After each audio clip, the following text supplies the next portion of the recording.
Today on This Is Truly News, something you don't see every day, Chauncey. Oh. Or hear about every day, Chauncey. Yeah, depending on how you consume Who is it. Chauncey and why do we always talk about him like that? That's because he was in the doggone cartoons. Really? Yeah, there's something you don't see every day, Chauncey. Whose cartoon was that in? That wasn't on. See, you're not helping me out here at all. It wasn't Underdog. I doubt it was, little Abner.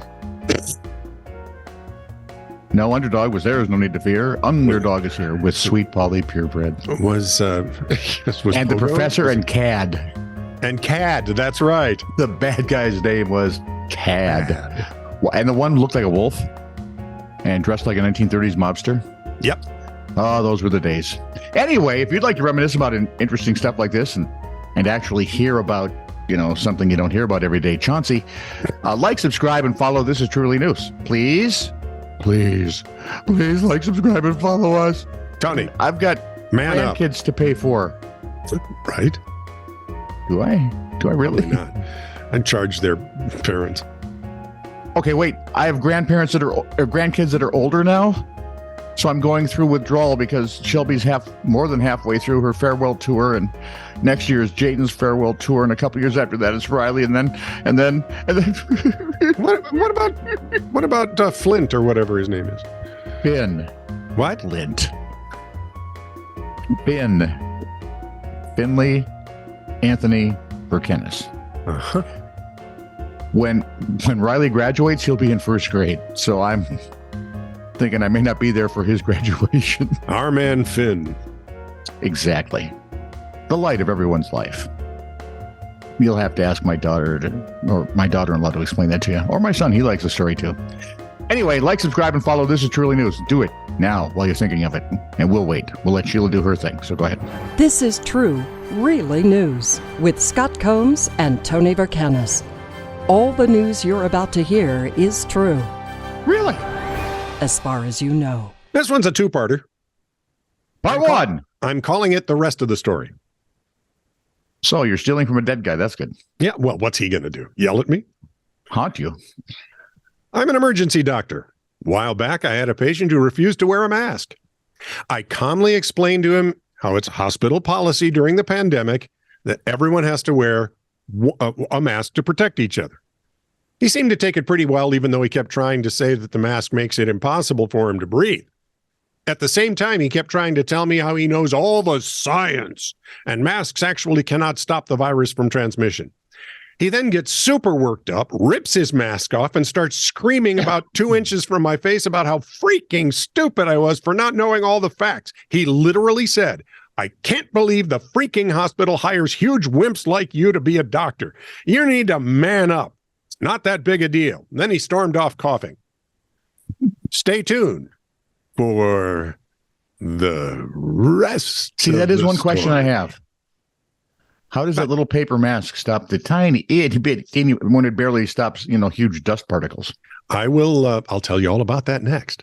Okay. So here's something you don't see every day. Chauncey. Maybe it's for Chauncey Billups, the old basketball player. Oh, yeah, probably. Is he still alive? I hope so. Although, don't tell me we just killed another one. We have a penchant for doing that. What did we do? How many weeks in a row did we kill somebody? 3 or 4. 3 or 4 weeks in a row on the air. Yeah. Is so-and-so still alive? And then they would die the next day. Or really closely after that, yeah. Then we interviewed Bill Gaines, and 3 weeks later, he was dead. Yeah, that was a shame. That should have been a crime. Bill Gaines, Mad Magazine. Look it up. See, I bring up a basketball player because it's a story about a hockey game. Fans filed into the rink for a minor league hockey game. If you've never been to a minor league hockey game and you can, go because they're a hoot. Vendors did what vendors do. They sold their concessions. The visiting team did what they do. They took the ice to get warmed up. The national anthem played. Officials were ready to drop the puck when they finally noticed something was missing.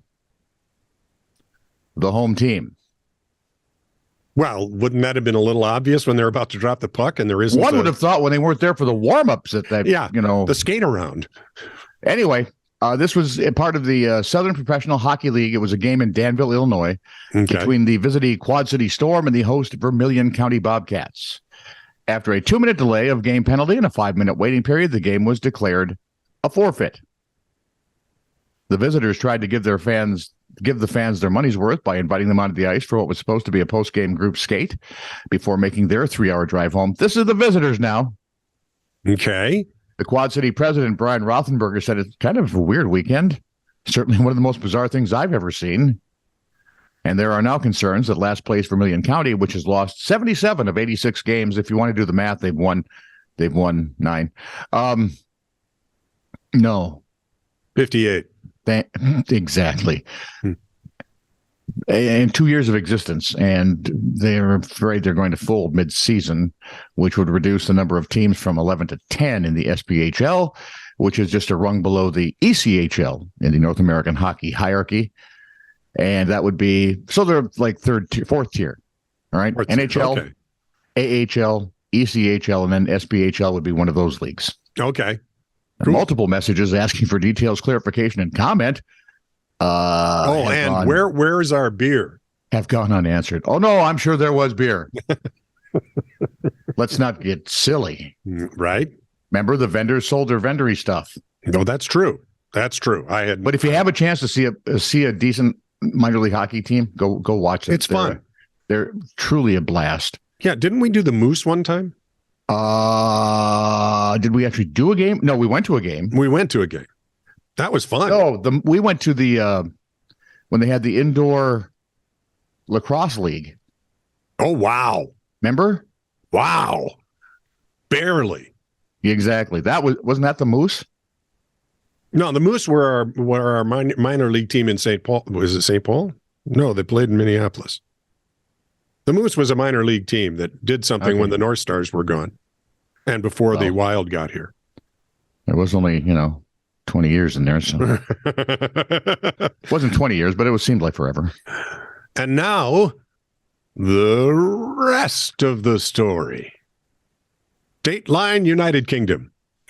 Now, remember, the first story was all about a doctor telling a guy he was stupid because he wouldn't wear a mask to protect people from whatever it was. In this case, it was the COVID pandemic.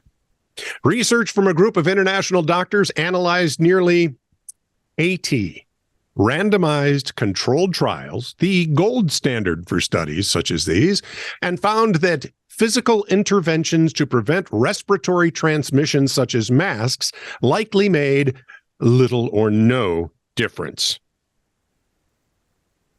Researchers identified 78 relevant studies that took place in low, middle, and high-income countries worldwide, in hospitals, schools, homes, offices, childcare centers, and communities during non-epidemic influenza periods, the global H1N1 influenza pandemic in 2009, epidemic influenza seasons up to 2016. Wait, H1N1 was a pandemic? Apparently. Must have missed it. And during the COVID-19 pandemic, in addition to masks, are you ready? Let's just follow the science here. So the masks are virtually worthless. Thank you. And that included N95s. Yep. In addition to masks. If you didn't have like respirator type air filter things. Yeah, you're screwed. Yeah, no chance, really. And most people didn't get the N95 on anyway. We used the little weird ones. Yeah. And the cloth masks? Yeah. Just go lick each other. I mean, you might as well. No, actually, don't do that. No. In addition to masks, the study also... I tried that. It just... The study also analyzed the effectiveness of hand washing as an intervention to halt viral transmission. Teeth.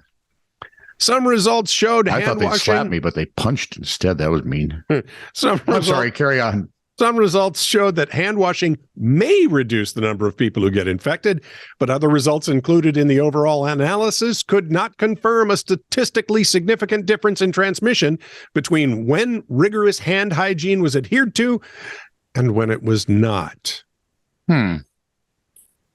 He said, dropping the mic following the science. Yeah, you got to make sure your God is strong enough to handle things like that. Yeah, right. When science is your God, probably not these days. Science is no longer what science used to be. In Boston, there's a proposal. Oh, I love weddings. I know. Drinks for the house, rum all around.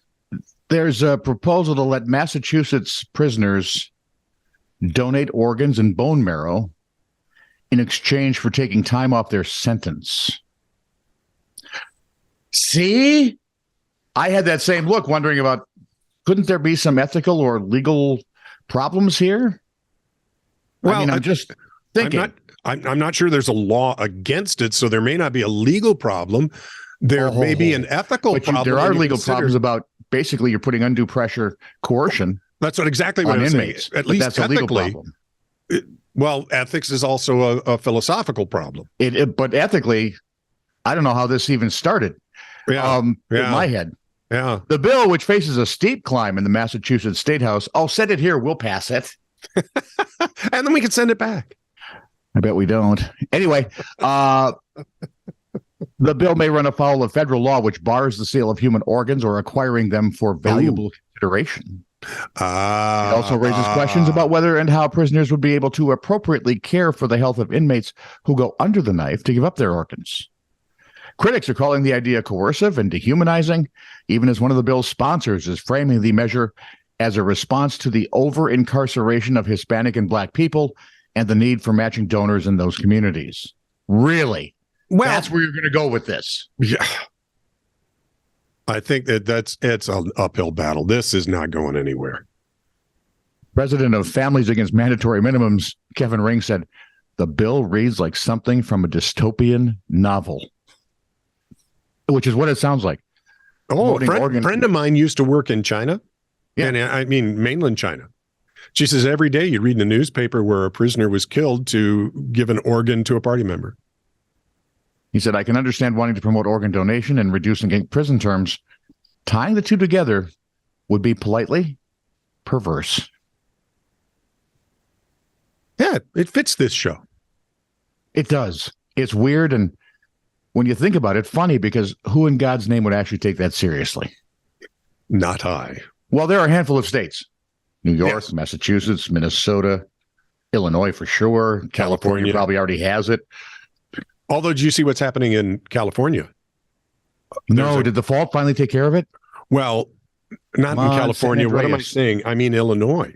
Oh. About 90% of their sheriffs have refused to enforce their new gun ban, saying it's unconstitutional. And I swore my allegiance to the Constitution, not you clowns.